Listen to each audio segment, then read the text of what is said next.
John has led impactful initiatives that improve performance, foster engagement, and guide organizations through transformative change. His experience spans a wide range of sectors, from strategic planning for universities and economic growth initiatives to resilience programs and workforce development. Notable projects include leading community outreach for Baton Rouge's $750 million Greenlight Plan, and advising local leaders in response to the 2016 Great Flood. Outside of work, John is dedicated to giving back, serving on several boards, and mentoring young professionals in the Baton Rouge area. Please join me in welcoming to the first chair, Mr. John Snow.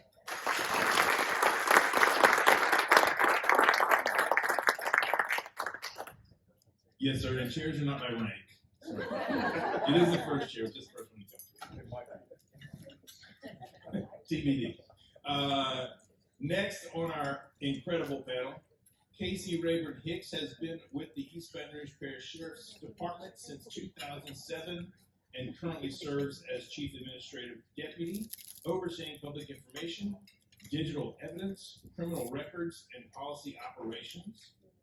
As Public Information Director, she is the agency's spokesperson, managing media relations, community outreach, and social media efforts.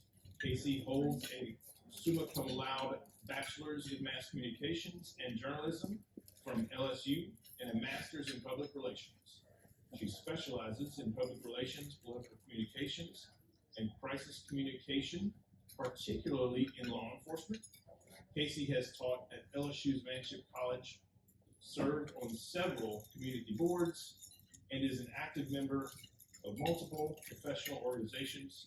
She was named the Public Relations Association of Louisiana's Practitioner of the Year in 2009 and Support Services Deputy of the Year in 2022. Please join me in welcoming Casey Rayburn Hicks.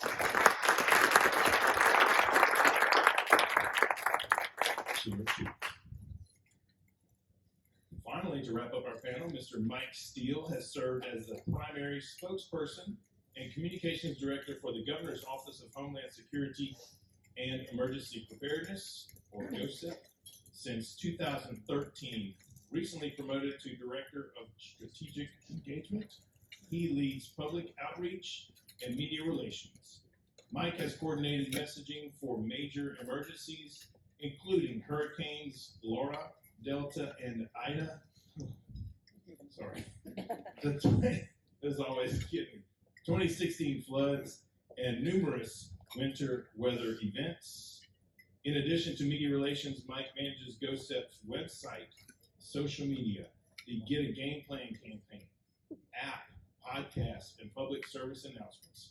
He also assists with other states with disaster messaging, including hurricanes in Florida and North Carolina, and an earthquake recovery in Alaska. Mike previously worked as a television reporter, weather forecaster, and sports anchor. He holds a mass communications degree from Southern University.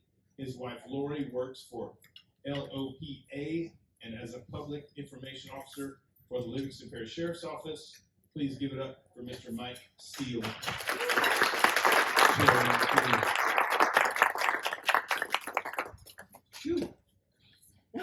Just so y'all know, those bios are an abbreviation of what these folks have done. Yes, they're incredible.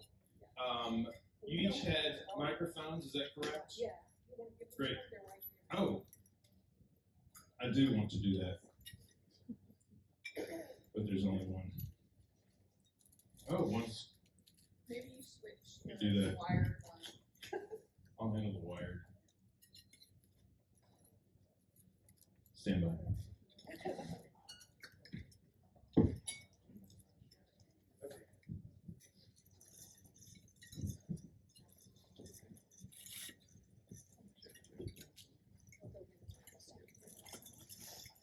Our mic, these mics, they always do. The mics don't. They will turn on my microphone just a minute. Welcome, lovely panelists. Aren't they great? Yeah!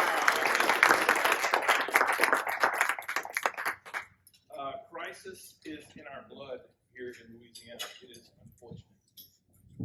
Oh, this one. Sure. Oh, okay, great. Hey, our first question. I don't know how you guys want to tackle this. Raise your hand, move along, but I'm calling you to make it less awkward. Less awkward? Okay, less awkward. The request is less awkward. Is that okay, Nancy? Okay. I'm Yes, ma'am. good with less awkward. Oh, this is excellent.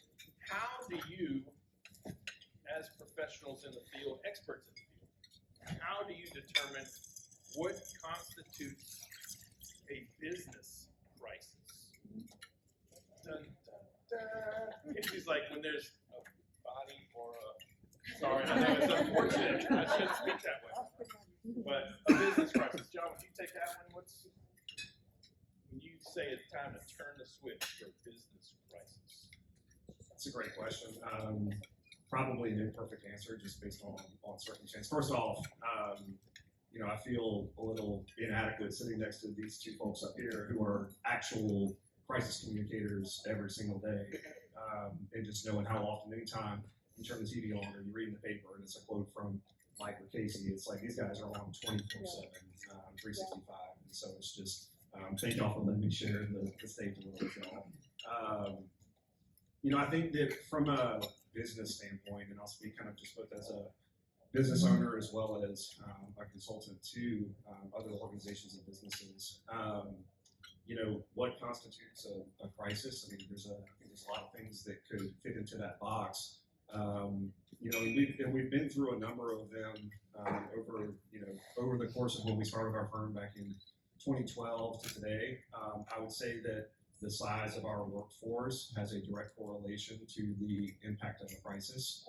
So before, when it was just a couple of us in the Broom Closet office on 3rd Street, when a crisis hit, we're just kind of fending for ourselves. When a crisis hits today, we've got almost 200 people whose families rely on them to pay bills and get food on plates, et cetera. It takes on a much bigger deal. I think that when we look at a crisis, we're thinking about things that are going to have a direct and material impact on our people. First and foremost, we're in the professional services business, so if our people are impacted, first off, we want to make sure that they're okay, and secondly, anything that may impede their ability to do their work and serve our clients and work in our communities, we want to make sure that we're elevating and supporting them in that context.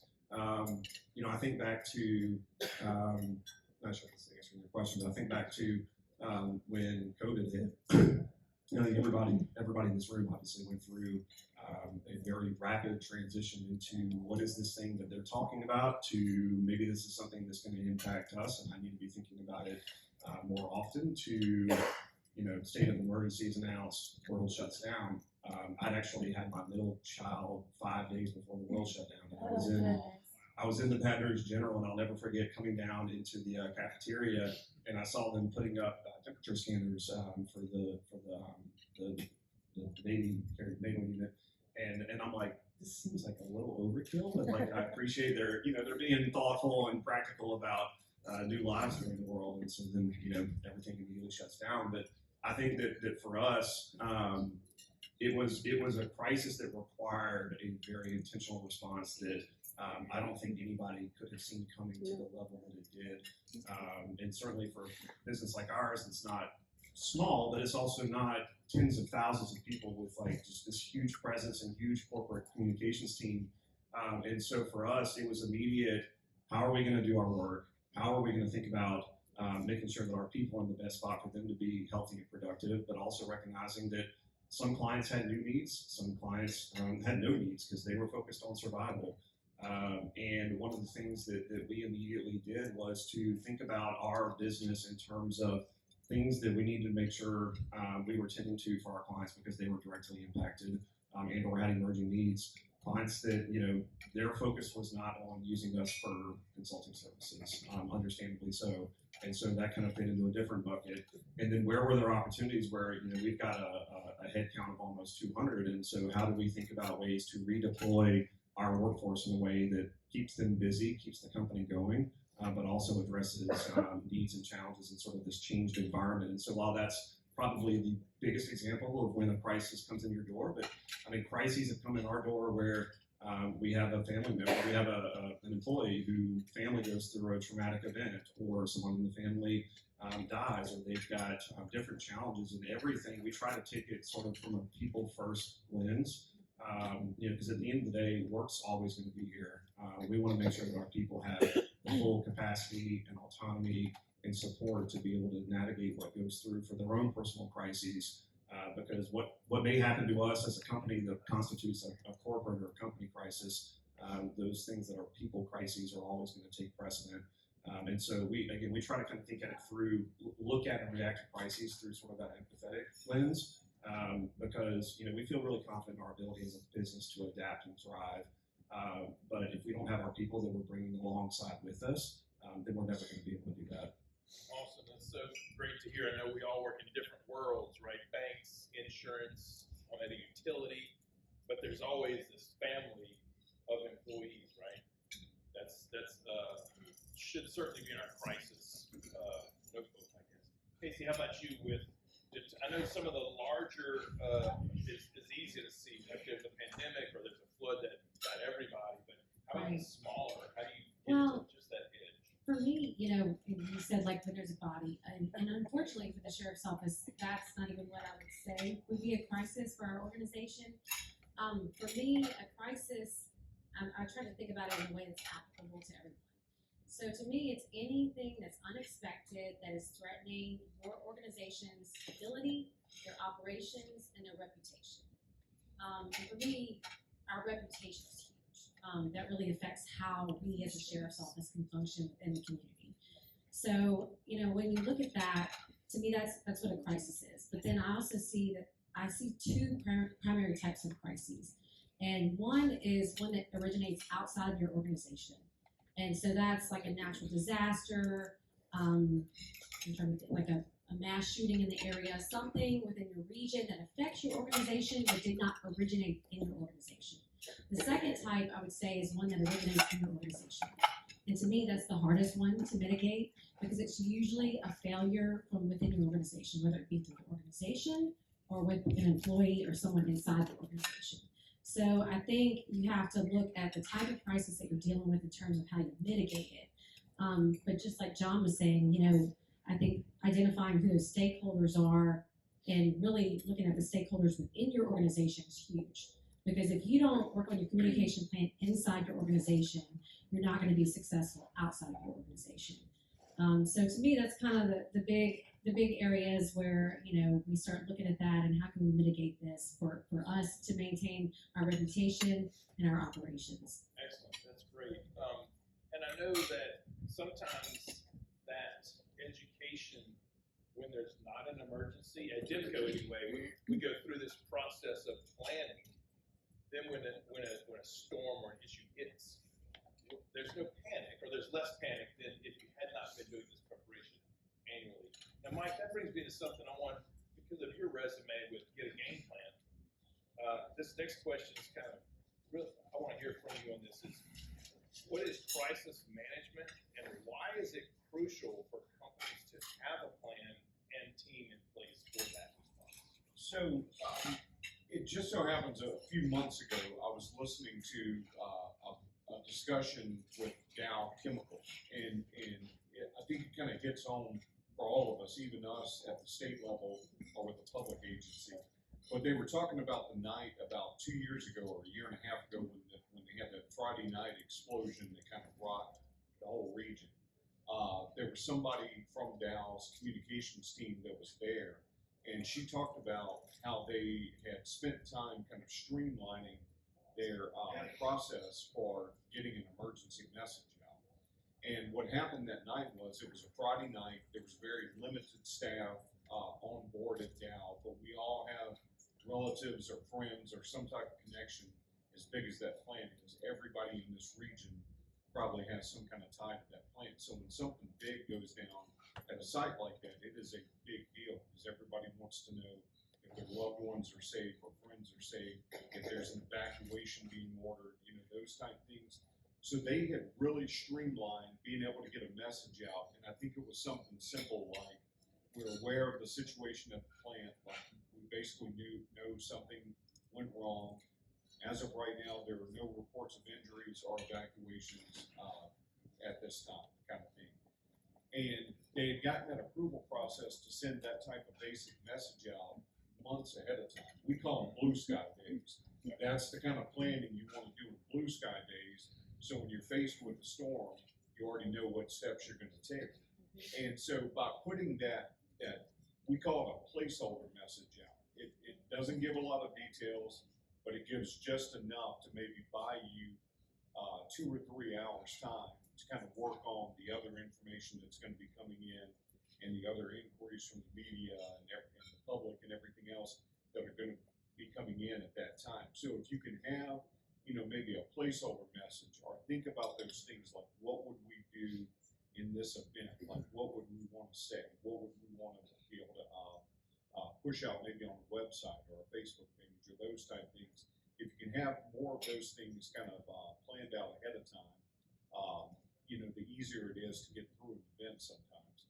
Again, we call them blue sky days. You don't want to meet the partners and the people you're going to need to connect with when things are really, tough. You want to be able to make those connections ahead of time.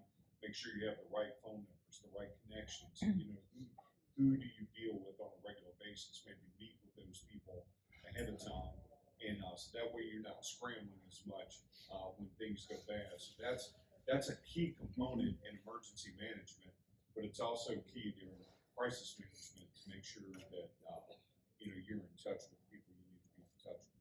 That's a great point. And when building that team, I know that specifically my experience is there's a defined line of here's who makes that call, here's who will be on standby if that person's unavailable.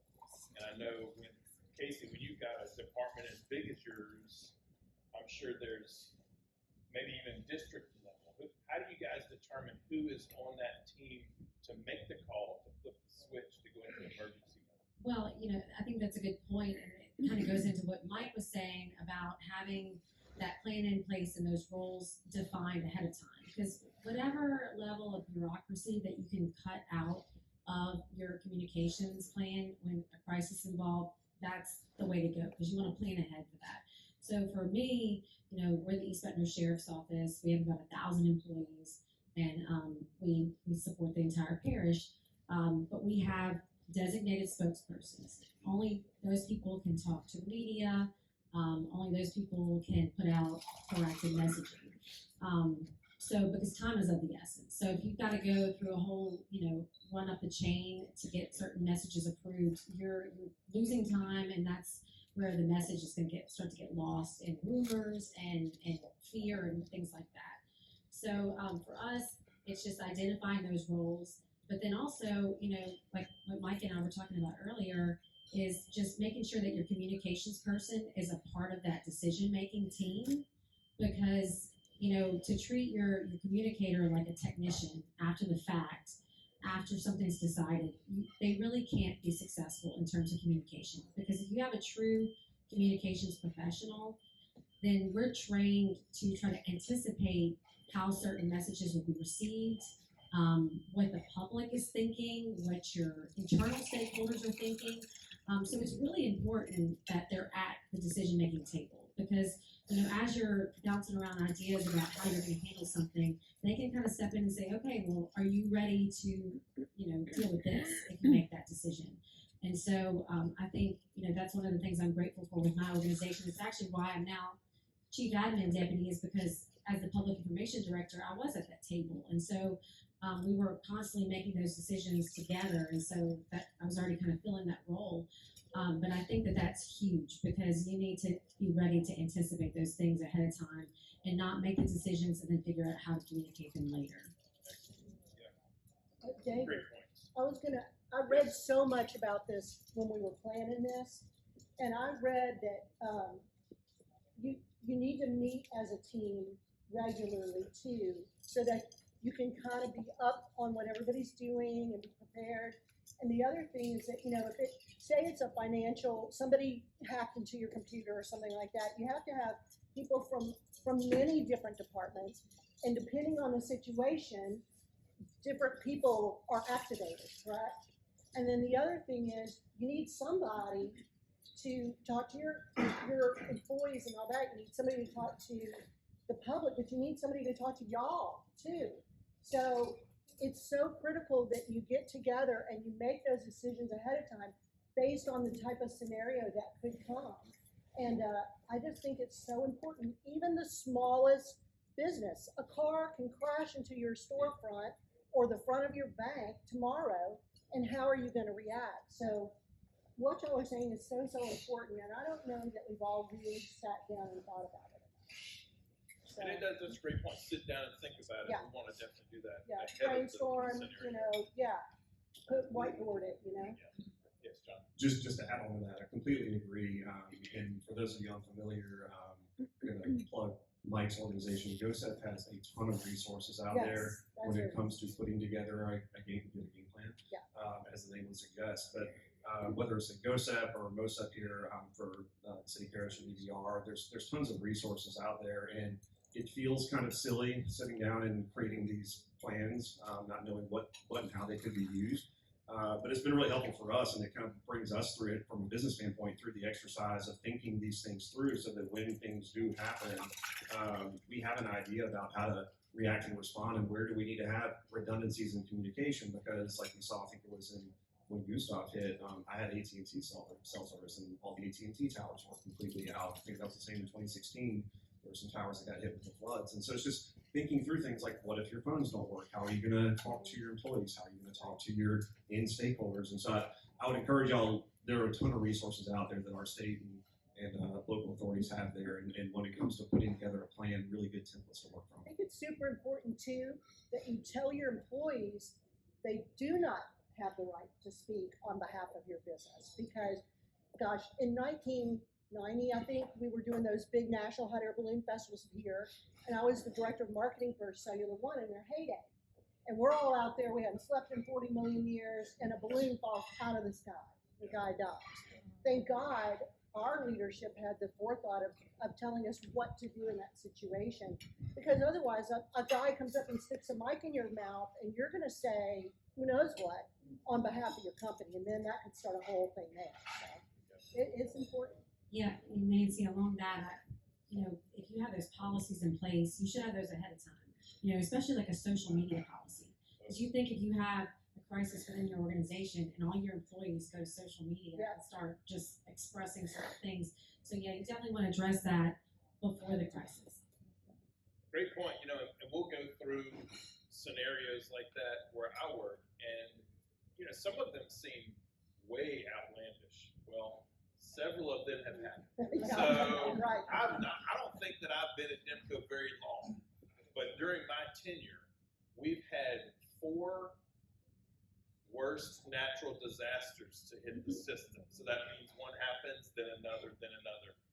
It's constantly happening. We thought everything would flood. Nobody thought that. Who thought the interstate would stop water from moving? Who thought we would have a pandemic? But we call it the ERP, the Emergency Response Plan, in place to just, we don't need to open it and only go by what it says, but because we've gone through the practice of building it, we know what to do. This is the musical portion. This is my dance. Yes, sir. Experience. One of the biggest things at the credit union and when I was at DEMCO was having meetings. For instance, our credit union, right after I started there, our senior management, big headline came out that said senior management of theft, of fraud, or what have you, a big number, and it wasn't us. So knowing who to call immediately, how to address that, maybe y'all could talk to some of that. Yeah, I mean, like I said, we as the sheriff's office, we have those policies in place where we know if a certain thing happens, whether it be a unit crash or a deputy that's arrested for something, we have a notification plan in place, and then we have, like you were saying, David, we have plans on how we're going to handle those things. So we actually have a handbook, and I try to update it annually but it's things like in the line of duty death, and it has sort of a checklist. So I think, and I know that doesn't apply to everybody's organization, but you knowing your field, your profession, the types of things that may come up.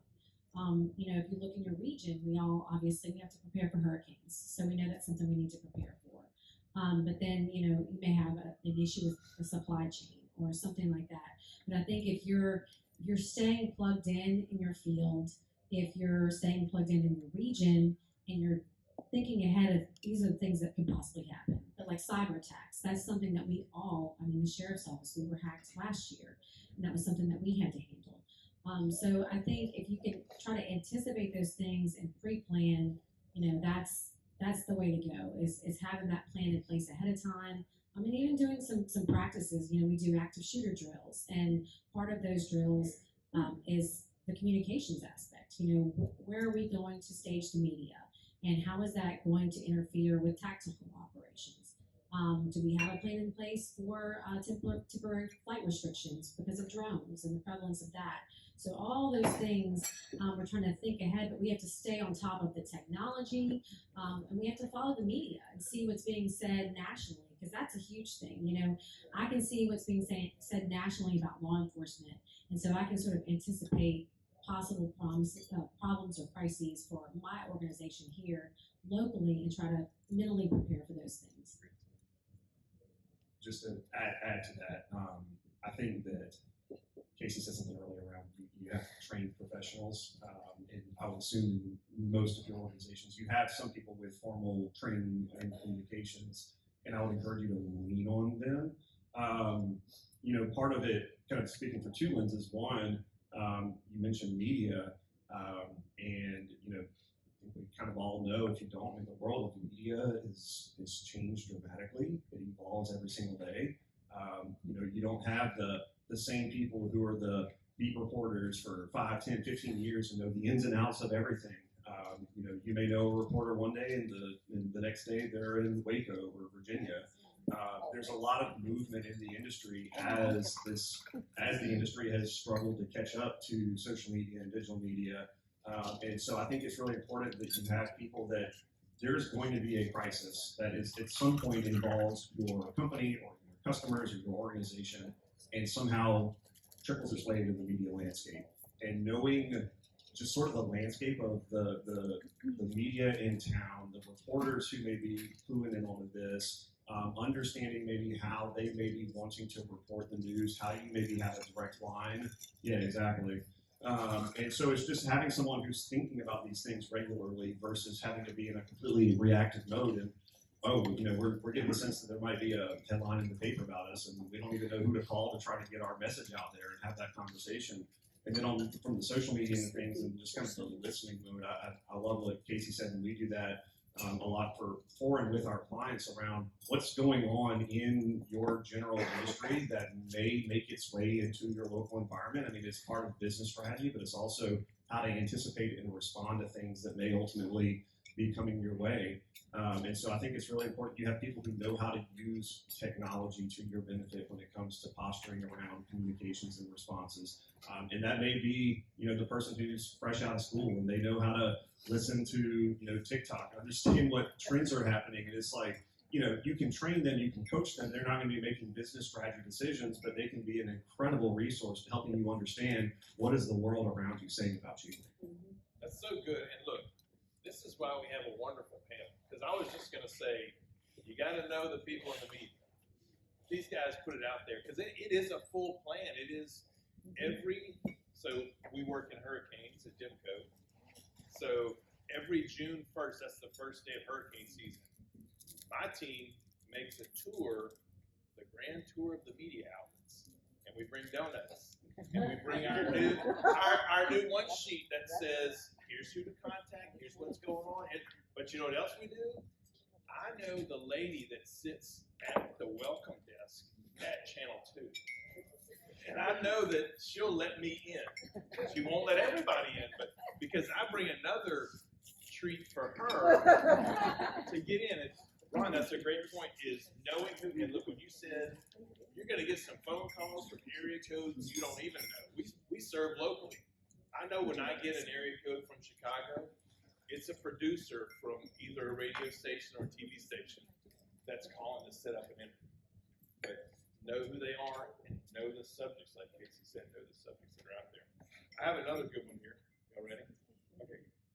It's such great conversation, right? Less of me, more of them. So Mike, this for you. How do you determine how the team will respond to different crisis scenarios? I know we talked about having plans for each, but how do you determine when you're building that?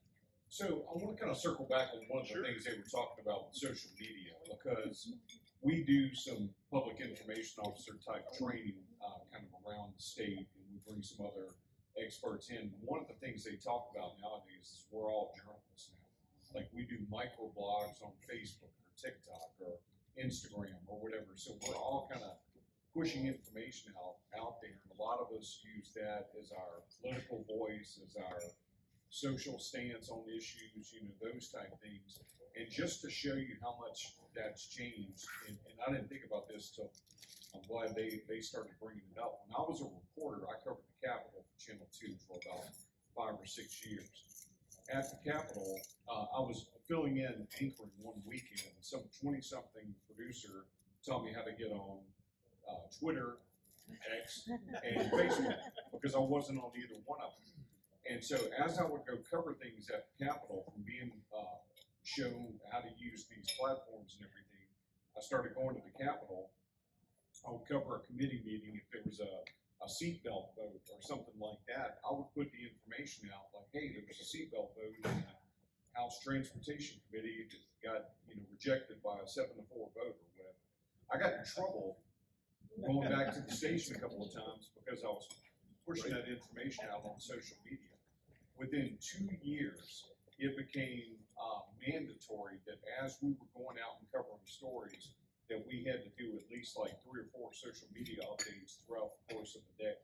So it went from you're giving away the news before the news has a chance to air that story to now it's mandatory that you do it. And that was right before I transitioned into this job. So I kind of saw that importance of social media and looking for those innovative ways. That's what led to us doing the podcast and trying to find, quick, easy PSAs that we can shoot on a cell phone with our director, talking about like, hey, there's a chance for winter weather this weekend. Make sure you're ready, those type of things. Because people are looking for those instant little updates like that. I know my wife does some stuff with the sheriff's office where she has the sheriff, if he's at a crime scene, he just does kind of a walk and talk and kind of updates what's happening at that scene. And look for those type opportunities because it really is possible for us now to kind of push out our own news without relying on the traditional media as much. You still need them for certain things and they obviously still serve a role and all of that, but there's a chance to kind of take that information and push it out yourself where you're not really relying on those type factors as much. Well, And and I for God's completely- sake, Very good. I you completely have to forgot make sure the the, information's all the that it's all the same across all the platforms, that they're not contradicting each other. right, and I completely forgot the topic. That's all right. It's a good point, though. I mean, how many times, if you have the push notifications turned on from various media outlets, well, they're racing to get it on your phone. It's a race to get it to you first. And look, we have a crisis that's actually, I say a crisis, but if any of you got the headlines from Baton Rouge media, so our office is kind of under a merge right now with the National Guard through some Doge type initiatives. And so that came out, I got about 30 minutes heads up before that information started coming out. I don't even know what that means for me personally right now at this point or whatever, but I've had nothing but media call because they're trying to localize, oh, we got this Doge, impact hitting Louisiana now. But even other employees were calling me like, hey, what do you know? Because when the release went out from the governor's staff, they automatically assumed that I had all this kind of insider information or whatever. So that was one I didn't anticipate. But going back to what like David talked about before, does anybody know what the biggest like natural weather threat is in Louisiana? That's what a lot of people assume. We have floods that happen year round. And so we're one of the most potentially and oftentimes active states in the country because we have so many, there's a lot of hazmat threats here. There's a lot of weather, impacts, those type things. Just this year alone, we had a terrorist attack on New Year's Eve. 2 days later, we had to find a way to host the national championship football game. We had the Super Bowl coming up just weeks after that, and then we had Mardi Gras coming up. So this year has been nothing but nonstop action, and so some of those things you can kind of anticipate, but you need to be ready for those events where you really don't have much ramp up time. And that includes having a way to communicate with your employees when communications goes down. When transportation is limited, like in 2016, I had to be flown into work on helicopter. Our neighborhood, thank God, didn't flood. We caught 30 inches of rain in my neighborhood, and I couldn't get out. And so they sent a Coast Guard helicopter to pick me up and bring me to my office. So, I'm not saying all those things are always available, but, you need to think about those things and have a plan for how you do those things. Okay, I have this one that I think would be valuable to all of us. How critical would, how critical would mock crisis drills be, and do you utilize those? John, you recommend those to clients that you consult regarding emergency crisis? Yeah, 100%. I think they can always be helpful if nothing else. Running you through the ringer of what it looks like to coordinate among your teams, to communicate with your teams, to communicate with your customer bases, your partners, what have you. I was actually reading something that was kind of ironic that we were having this panel today. Bloomberg Philanthropies has an initiative called What Works Cities, and we were honored to work with the city of Baton Rouge to get the city parish certified silver. They have gold, silver, platinum, whatever your standard configurations are, for being what's called a What Works City. And it's how you go about using technology, integrating technology, and new ways of thinking into local government operations. It's a big deal on the national and international level. And they sent out a newsletter this morning called AI and Crisis Communications. And I'm like, is someone, as far as I can remember, listening to me actually read my emails and my calendar invites? Yeah. So this is great. I'll use this today.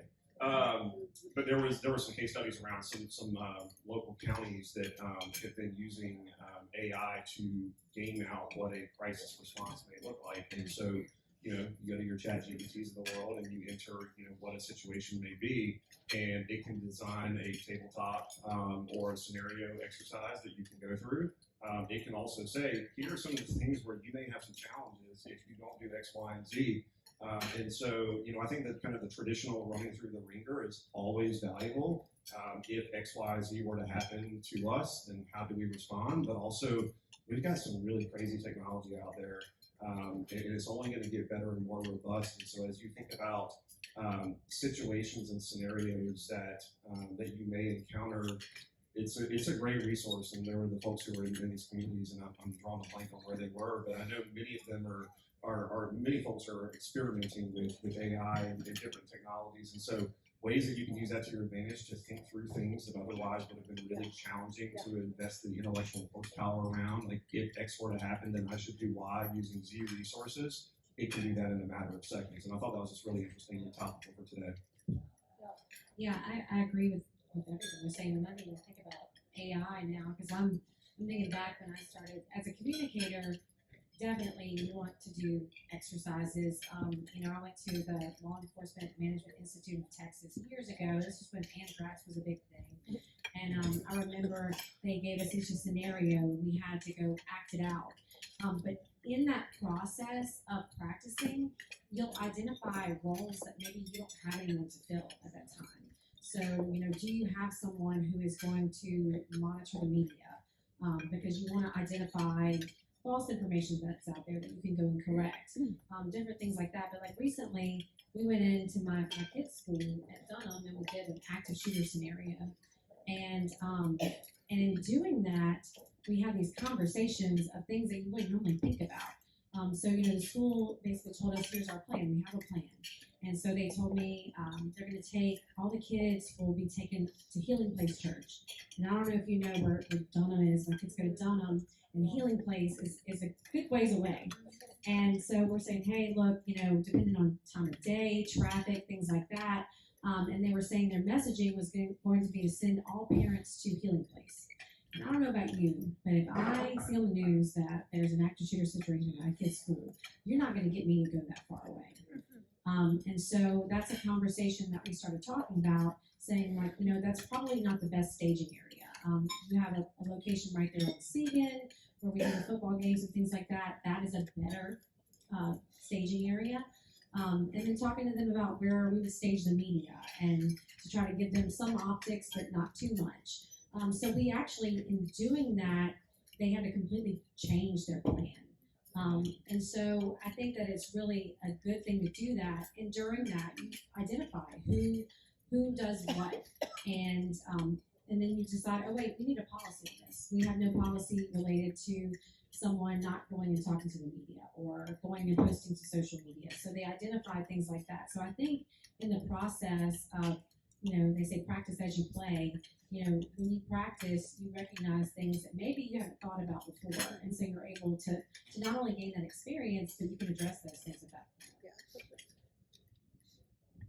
We are all about drills. Like, we drill with our utility partners, and we drill with our state partners and our local partners and everyone, because again, it's important to make those relationships ahead of time.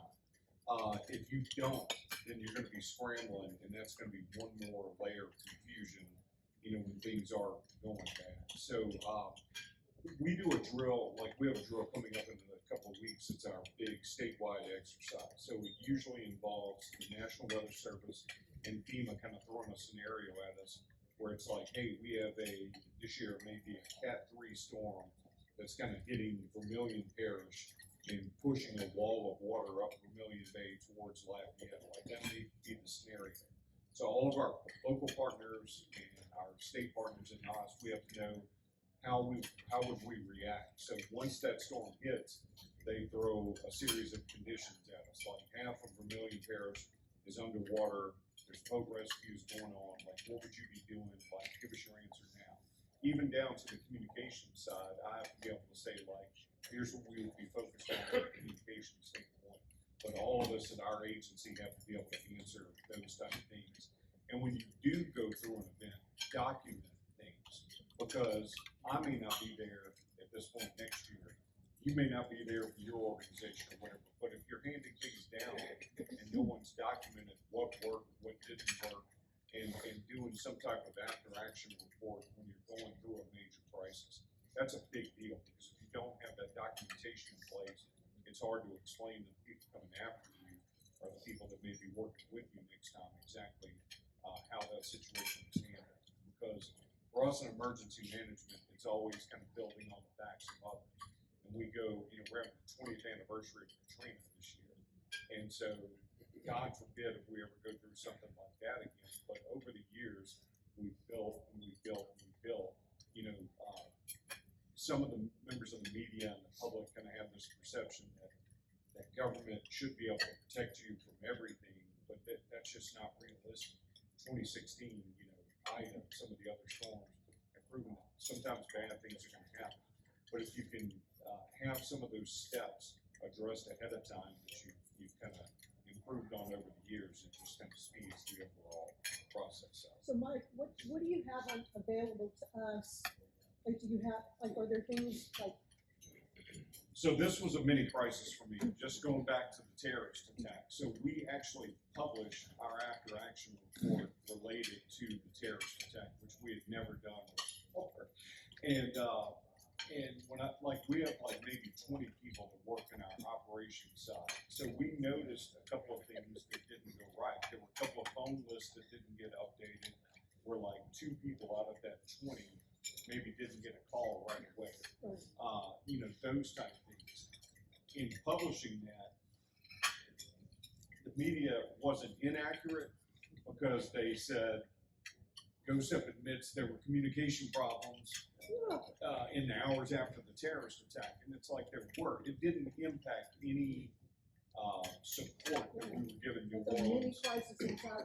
Yeah, and so that taught us, okay, if we're going to publish these things and let the public see how we document all this, we need to be careful how we word it, because we all knew that it wasn't.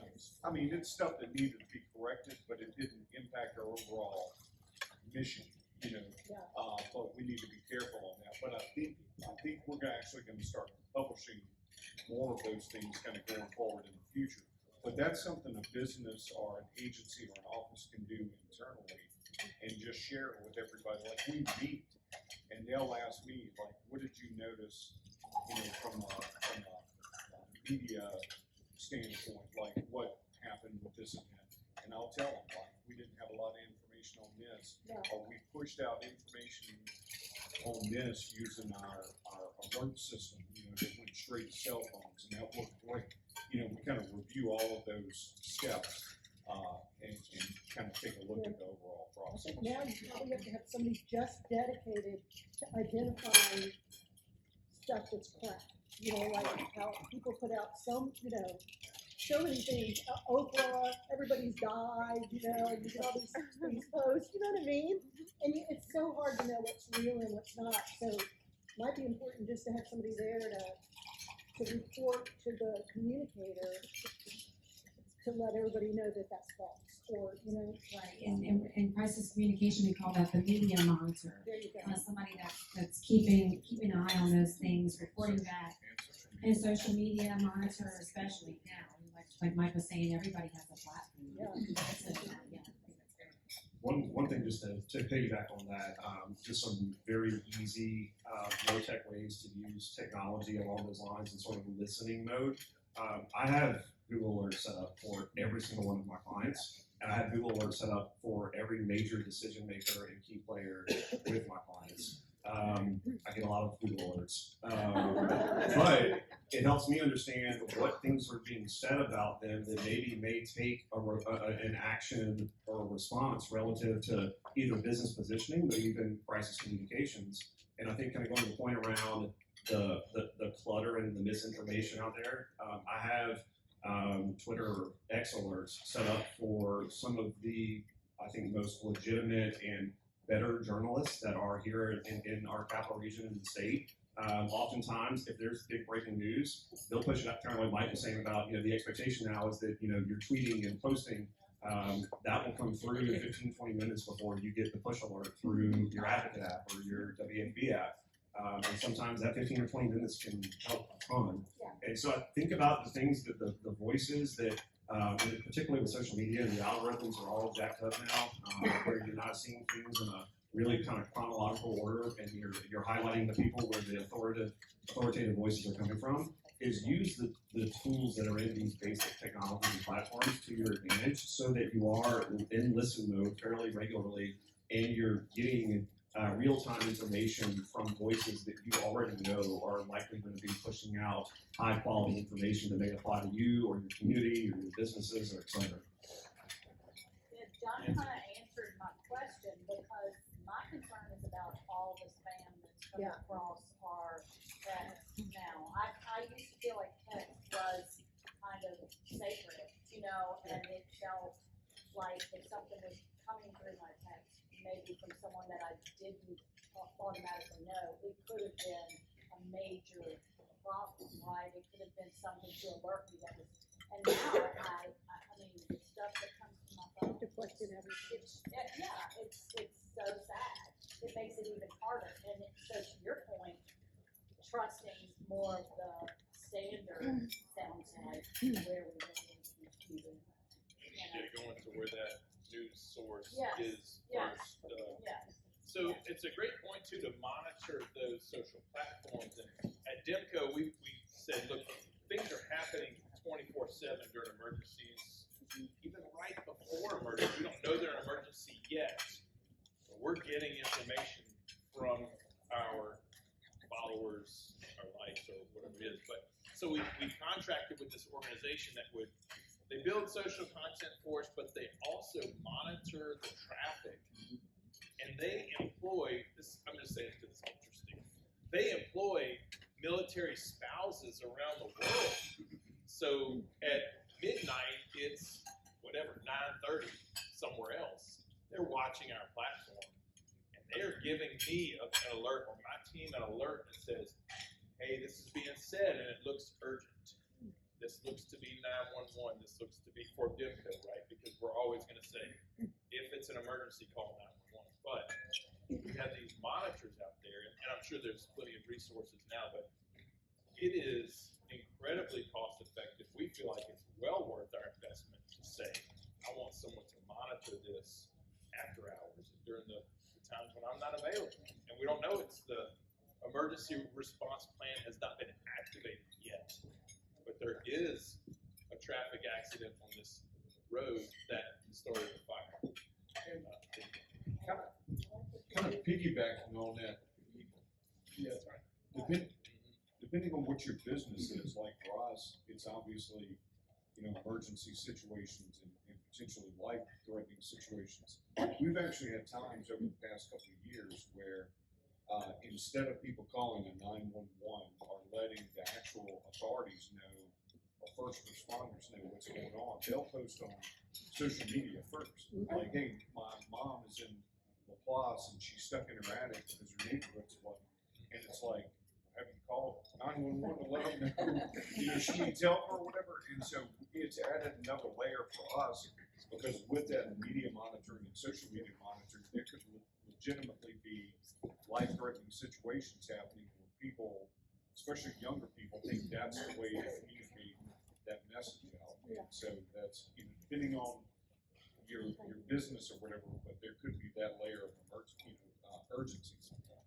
We saw a lot of that, and I know these two folks saw it firsthand after the 2016 floods. I was up in the EOC for East Baton Rouge, helping their team with some things. And when the cell towers went down, people were using Facebook to send direct messages to the city of Baton Rouge saying, "I'm on my roof and I can't get down. I need to get out." And so, we were monitoring these just deluge of messages that were coming like a cry for help to hopefully someone's reading this from the city of Baton Rouge and literally printing these off and handing them to a fire department person or whomever that's doing the search and rescue and saying, hey, all we got is an address and somebody saying that they need to be, they need some help in the rescue. And so things that you didn't think were going to search and rescue through Facebook just sounds like crazy to even say out loud, but when other communication channels go down, people go to what they can access and be they're comfortable using. And so it just requires some very rapid adjusting in terms of how you typically process an ordinary event. Yeah.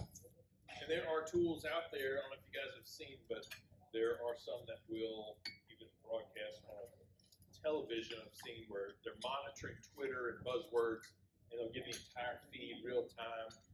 One of our lobbyists will have this television in their office that has the governor, the president of the Senate, and the Speaker of the House. They may have their feeds coming up so they can see it. I mean, it's up there so you can have a visual at all times, but it's very valuable through social platforms. Okay, I would love to, if this is okay, at this point, open the floor for a few questions. Just as a reminder, John Snow, Emergent Method, Casey Raver Hicks with the East Baton Rouge Parish Sheriff's Office, and Mike Steele with GOSIP. So there's some diversity in their roles with communications and crisis communications. So, yes, ma'am. How do y'all personally deal with the trauma? Y'all are taking trauma in all the time as crisis communicators. So how do y'all personally push some of that back? How do you deal with the trauma? That's a great question. We can ask Mike's wife. Don't ask her, please. I mean, it's difficult because a lot of times you're dealing with people in their worst times. But, one of the things I would ask everybody to do is anything, even a group this size can do, to urge people to be patient. Yeah. Because, like, if you saw the situation in North Carolina, like after the hurricane, while the flooding was happening, you saw a lot of news reports that came out and said, like, FEMA's only giving these people like $800, and they lost everything. That's a FEMA program. That's a FEMA program that's meant to be, here's a Band-Aid, $700, $800 payment just to get you through the next couple of days. It's not the only thing they're going to receive in support, but the media will take those type headlines or just allow people to say that, and a lot of times they know better, but they still report. Can you believe FEMA's only giving these people $800 and their whole house is, So flooded, stupid. got swept away by a river? And so, recovery is very complicated. It takes a long time. 2016, proved that, and some of the bigger hurricanes proved that. So it just takes a minute. A lot of times you have to wait for the parishes to kind of see where they're at. Like, we can't move as a state until we get a certain amount of information from our local partners. Or if they're still in life-saving, rescue mode, it's going to take a little bit longer. It may take a few weeks to kind of gather that information before you can even ask the federal government for help, those type of things. And so that's hard for us to explain. The public doesn't care whether it's FEMA, GOSEP, OSEP at the local level. They just want help. But the other thing we really had to push back on a little bit is a lot of these younger reporters, like John mentioned, the base age of a reporter is kind of getting younger and younger over the years. A lot of times they don't own homes. They haven't dealt with a lot of life experience yet. They may not understand, like, hey, insurance is your first line of defense. Like, don't expect the government to make you whole. Try to have your insurance lined up with that's going to be your protection. Then if that's not enough, then government may be able to come into the system. That type. Yeah. And I don't think FEMA does a good job of kind of defending their programs and their efforts sometimes. I feel like they should be a little more, like, hey, you keep saying this, but that's not the way it is. I feel like they need to kind of stand up a little bit on those type things. But, again, to the public, they don't care what level of government is. They just want some type of help. In reference, I guess, to the trauma, to some degree, we become desensitized to some of it, which is not really a great thing. You do have to separate yourself, to some degree. It's almost like when you're looking at something through a camera lens, you feel like a degree of separation mentally. For me, it's focusing on the good that we're doing in our jobs, the good that we're doing for the community and the public. But also, I take it really personally what I do for the organization, because my job is not nearly as hard as the men and women in the sheriff's office that are risking their life every day. So if I can do something to protect their reputation, to help them get the respect and the gratitude that I really think they deserve, that helps me through a lot of any of the really difficult stuff. But there is a degree of sort of separation that you have to keep emotionally and mentally, I think, to some really horrific things. Yes, ma'am. I kind of just wanted to make more so a comment than a question. Going back to communication, having the right person to speak up for the organization. Sometimes the audience or the people that work for the company don't need to know it until all the information is had. So, like, posting on social media and things like that, that's giving information before you have it all put together to put it out. So, I don't really know what else saying. Right, so you're saying like the frontline employees, are you maybe kind of referring to what we're saying about how people shouldn't go push out detail? Yeah, having absolutely. the right person to speak. Absolutely. We had I don't know, there was somebody's spouse, I think, that was killed in something, and somebody inside of the organization knew about it first and posted it on Facebook, and they found out that way, and just things like that. But that's why you want to think about stuff like that ahead of time and have those policies in place. And it's a hard balancing act because you want your employees to say good things about your organization, obviously, right? But you just want to be careful and I guess give yourself the ability and your organization the ability to address those things. But like I said before, I think your internal stakeholders are some of the very most important to always remember in your communications. And because sometimes you see companies, organizations, government agencies, they have one message that's tailored to the general public that sort of disrespects those from within. And then they don't end up being successful because they have a bunch of people who are basically upset by the messaging. So I think that's your first audience to really consider, and to get their buy-in and then go to your external audiences. But I think that's a good point that you make as well. It just kind of creates questions before all the information's had. Yeah, that's a great point, and we always, at DEMCO, we felt like if there's not a clear definition of what's going on, that those interested are gonna create, we call it connecting truth, which is not a truth at all. So when we communicate, as a matter of fact, it's anything, crisis or just regular information, we go from our employees first, then we communicate it to our members, those that we serve, then to the media and the community. So there's a progression so that the truth is there, but we have to reiterate that social media policy every year. We're bringing donuts to the media, and we're reviewing this policy because it is very critical.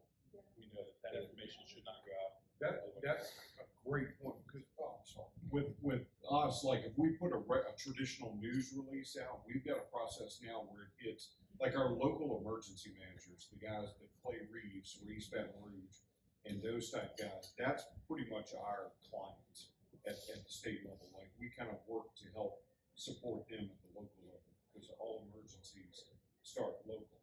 And so when we push some information out, it goes to those emergency managers, it goes to all of our employees, it goes to our congressional delegation in DC, and then it goes out to the media all in one push of a button. So that way, nobody can say like, well, I saw this on the media before I knew anything about it. It's like, go back and look at your emails. You have it too. So that's a very good. And just to double down on those points, and something that Casey just mentioned is that you've got to prioritize your internal people.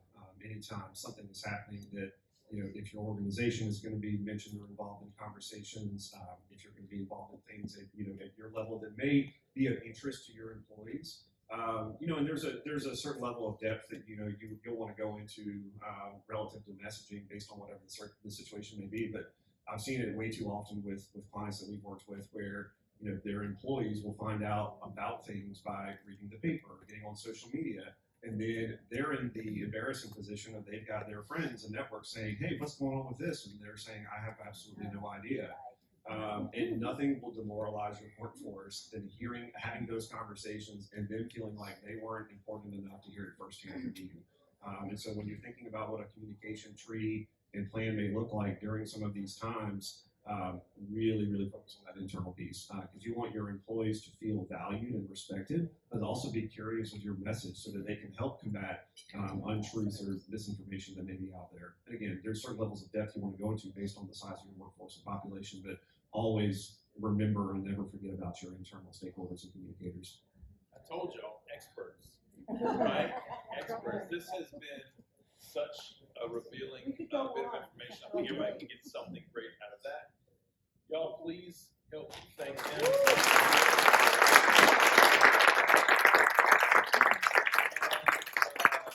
Part 2 later. Is that okay? Thank y'all so much. And I think now we have door prizes.